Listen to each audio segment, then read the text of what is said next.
welcome back to my channel. Selamat datang kembali di Waktu Bercerita. Jadi kemarin aku dapat pertanyaan, biasanya kalau keluar negeri itu ngabisin budget berapa sih? Kebetulan aku baru pertama kali keluar negeri, yaitu kemarin 3 negara itu, dan totally habis kurang lebih 9.800.000 untuk 3 negara. Kalau ditanya jenis bentukan travelingnya seperti apa, gaya travelingnya seperti apa, itu gaya bebas.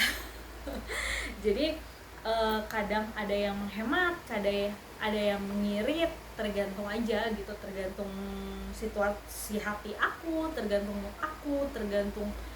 keuangan, tergantung banyak. Jadi ya kemarin beliau ini dia bertanya kalau misalkan biasanya kalau budget traveling itu berapa. Nah terus kebetulan ada aku dan teman aku yang kita di waktu yang sama itu ke negara yang sama, Singapura, tapi biaya perjalanannya dia sama biaya perjalanan aku kebetulan lumayan jauh bedanya. Alasannya karena dia nginepnya di hotel dan aku nginepnya di hostel. Dia beli tiket pesawat itu dadakan, sementara aku udah dari jauh-jauh hari. Terus dan masih banyak lagi lah perbedaan-perbedaan lainnya. Jadi sekali lagi, kalau berapa budget traveling yang biasanya yang perlu disediakan itu biasanya tergantung gaya traveling masing-masing orang. Ada yang gayanya itu benar-benar hedon, ada yang nggak hedon banget, nggak ngirit-ngirit banget, ya biasa aja. Tapi ada yang ngirit banget karena fokusnya itu biasanya yang penting gue mau jalan-jalan ke luar negeri gitu. Jadi untuk biaya makan diirit, biaya penginapan diirit, pokoknya semuanya serba diirit gitu. Ada juga yang kayak gitu dan mungkin gue salah satunya. Tapi gue tipikal orang yang tergantung mood, kadang irit, kadang ya udah gitu. Kayak contohnya untuk makan di Singapura, gue makan ya apapun yang mau gue makan ya gue beli aja gitu. Padahal kita kan tahu sama-sama Singapura itu harganya mahal ya. Jadi kalau misalkan lo mau irit-irit banget, ada misalkan makannya di food court atau apa kayak gitu. Gue tahu ada banyak trik untuk makan yang irit-irit di Singapura, tapi gue milih untuk yang ya udah, toh ini pertama kali gue traveling, it's okay gitu, nggak usah irit-irit banget. Jadi gue makan gaya bebas. Nah terus pas di Malaysia, karena kebetulan makanannya itu gue nggak bilang gue nggak suka, cuma ya enak, yang that's not my favorite, tapi enak tapi bukan yang gue suka banget, yang gue sampai pengen enak banget gitu, enggak, biasa, enak aja gitu, biasa aja. Nah jadi untuk makan gue jadi kayak gue lagi lapar nggak ya, nggak, kalau nggak lagi lapar banget nggak salah. Jadi kayak gitu, nggak irit, cuma kayak nggak terlalu excited banget sama makanan.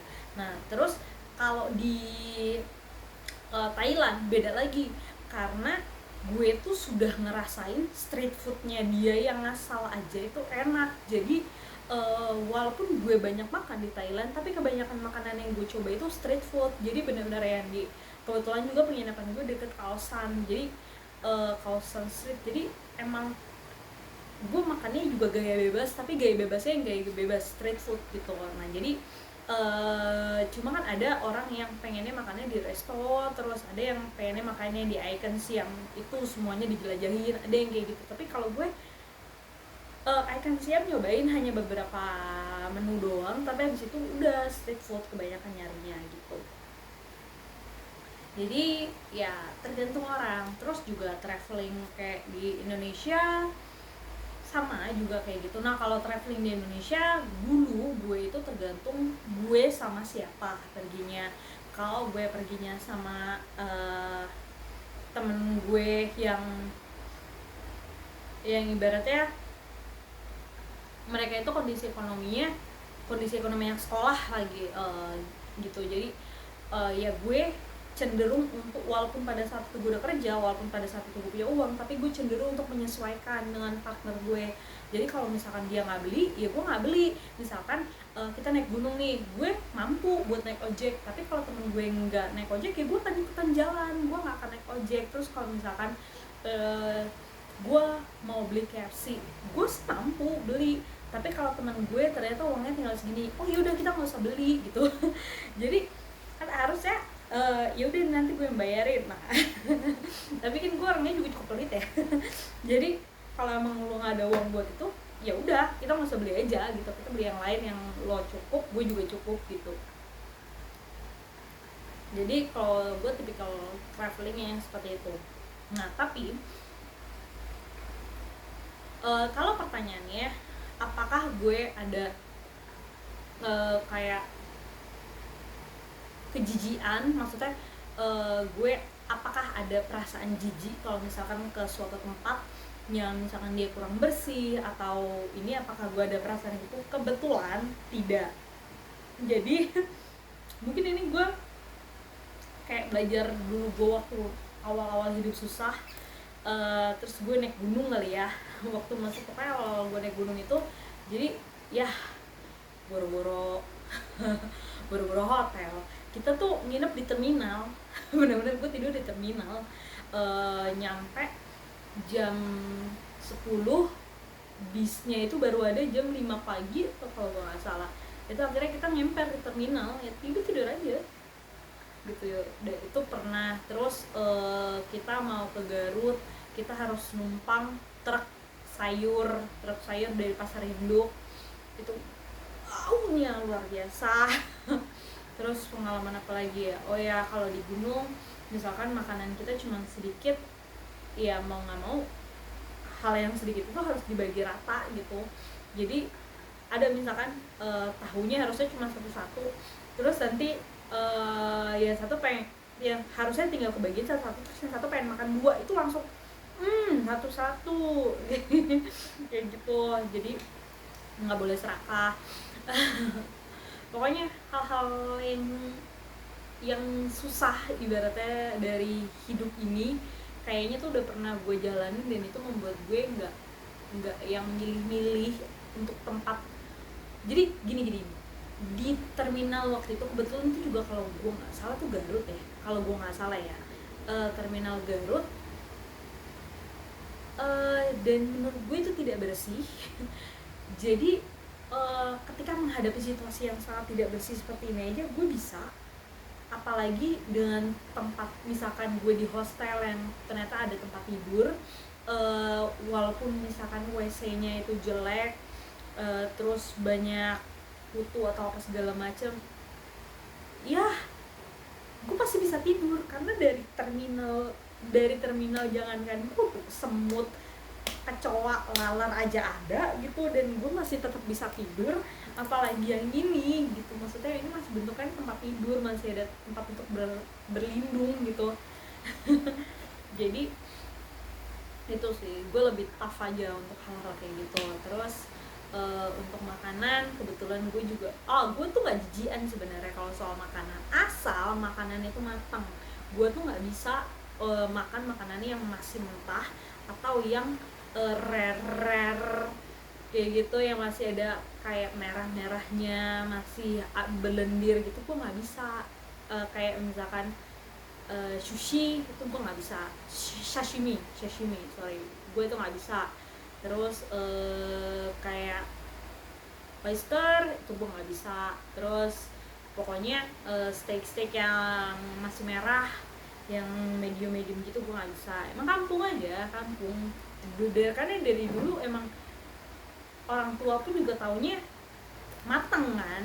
Nah baru kenalan kayak gitu tuh semenjak kuliah, temen ngajakin makan sushi itu. Karena kuliah itu gue 20 tahun ya, kuliah hampir mau akhir, pokoknya umur 20 tahun baru ngerasain kayak gitu, dan lidahnya tuh sudah nggak terbiasa gitu. Maksudnya ya ini belum matang, belum dimasak. Apalagi setelah gue baca, gue tahu di Indonesia itu nggak ada kayak misalnya itu salmon, Indonesia itu nggak ada salmon itu harus diimpor dari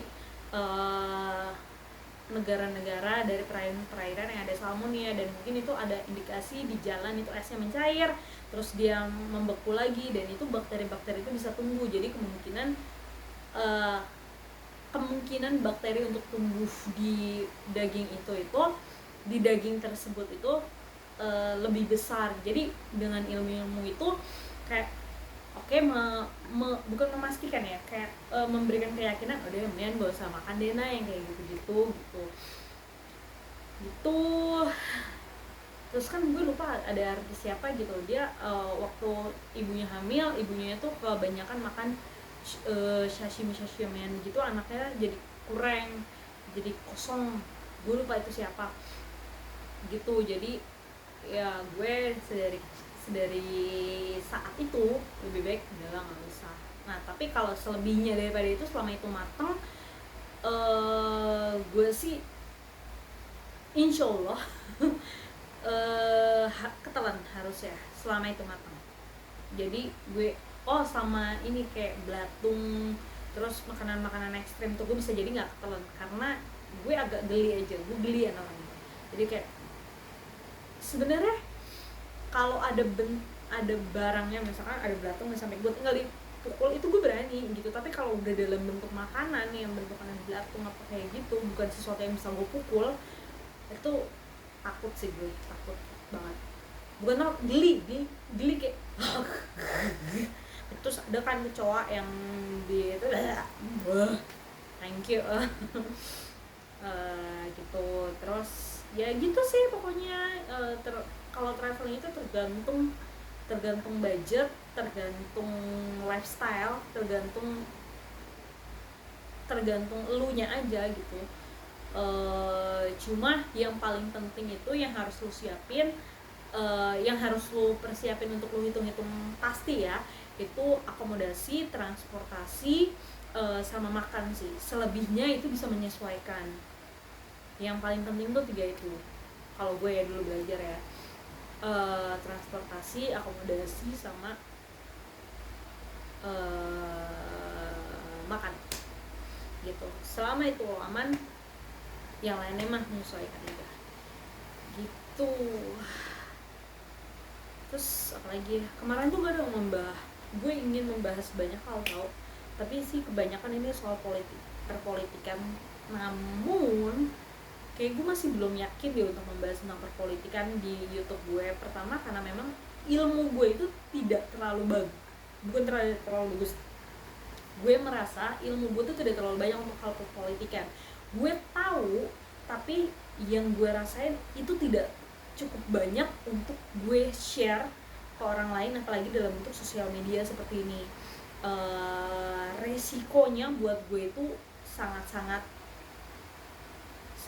menyeramkan lah ibaratnya, apalagi politik. Gue berkaitan dengan orang-orang besar, bisa jadi gue salah ngomong dikit doang, ngepelintir dikit doang, itu bisa menjadi besar, dan gue belum siap akan resiko tersebut. Jadi ya mungkin gue simpan dulu untuk beberapa waktu sampai gue yakin sampai gue siap. Tapi jujur sih kalau gue sendiri, gue pengen banget ngebahas politik, ekonomi.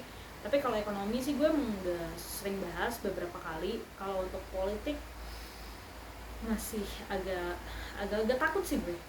Takut salah ngomong, takut salah berpendapat, salah beropini, takut banget gue. Tapi kalau misalkan soalnya gini, kenapa alasan gue mau ngomongin politik terkadang di konten YouTube gue, terkadang ini keinginan ya, masih keinginan. Kenapa gue berkeinginan untuk ngomongin soal politik? Karena gue ngerasa setiap berdiskusi sama teman-teman gue tuh ngerasa paparan politik mereka itu tidak terlalu banyak gitu. Jadi gue pengen gitu, gue merasa apa yang gue tahu tentang politikan itu bakal berguna nih kalau gue share, kalau gue publikasi yang lebih banyak lagi gitu. Gue tuh merasa seperti itu. Cuma, dan gue tahu ketika gue misalkan berdiskusi sama teman-teman gue, argumen gue tuh cukup bisa diterima gitu. Jadi gue tuh yakin sebenarnya argumen gue benar. Gue yakin juga kalau teman-teman gue, dan bukan hanya mereka tapi banyak orang di luar sana itu yang yang paparan politiknya itu tidak begitu banyak, dan gue itu bisa menjadi wadah sebenarnya untuk menyalurkan informasi tersebut kepada mereka semua. Tapi ya itu balik lagi, gue tuh masih cukup takut untuk nge-share hal-hal yang berkaitan dengan politik. Itu gue masih takut. Gue tidak memiliki backingnya yang kuat seperti Ferry Irwandi, seperti Panji Pragiwaksono, seperti orang-orang di luar sana yang memiliki backing yang sangat kuat yang kalau misalkan mereka kepleset masih ada yang itu. Tapi gue yakin sih orang-orang itu emang udah, pertama udah terlatih, kedua ilmunya memang cukup banyak, jadi ya kayaknya tidak seperti gue gitu yang ilmunya hanya sepotong-sepotong. Ya mungkin suatu saat nanti, tapi pengen banget. Mungkin kalau misalkan teman-teman juga ada yang tertarik gue untuk membahas politik, mungkin boleh ditulis di kolom komen, ya kak tolong dibahas aja, ya kak tolong gitu. Jadi nggak apa ya, bikin gue punya motivasi, bikin oh iya ternyata banyak juga nih yang minta, jadi kayak bikin apa ya, menjadikan itu bahan pertimbangan lah buat gue gitu, udah buat next konten. Ya apalagi ya,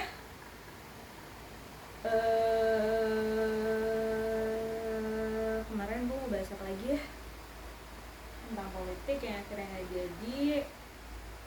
Tentang buku, enggak, gue nggak mau bahas buku yang gue baca soalnya masih seputar buku-bukunya Terelie, karena gue tuh suka banget sama cara pandangnya Terelie dengan bahasanya dia yang tidak berat.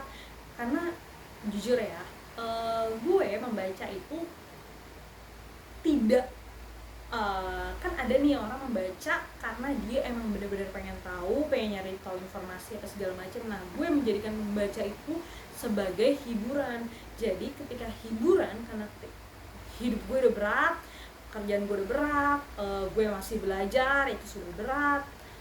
Nah hiburan gue apa? Hiburan gue cuma nonton video atau baca buku. Nah kalau buku gue juga berat, bikin gue capek, gue malas.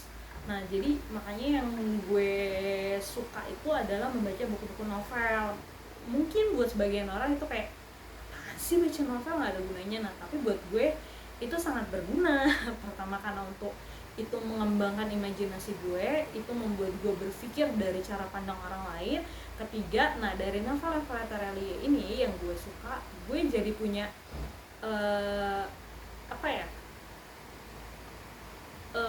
ilmu-ilmu baru yang gue tuh nggak tahu sebelumnya. Kayak misalkan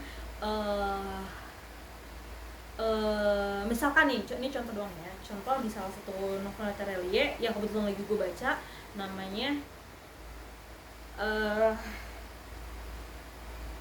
apa sih tadi gue lupa namanya,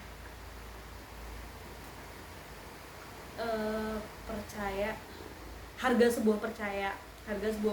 Jadi ketika misalkan lo menebar jaring nih di suatu laut, terus ketika jaringnya lo angkat, lo udah bikin jaring gede nih, tapi biasanya lo kalau nyebar jaring gitu lo ada yang nyangkut ikan.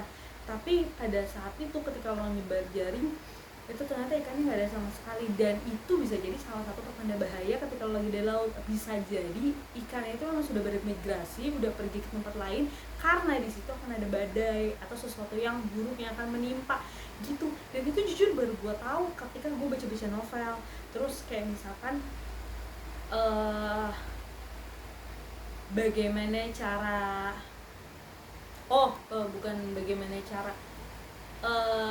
susunan